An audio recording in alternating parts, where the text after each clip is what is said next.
Halo halo mga friends, ito po, ayan ang ulam natin ngayon, salmon belly, sinigang na salmon belly, at saka ito po yung ginataang may kalabasa, may sitaw, at saka may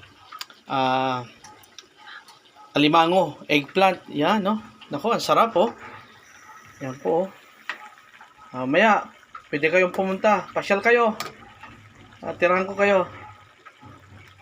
Sarap-sarap po niyan.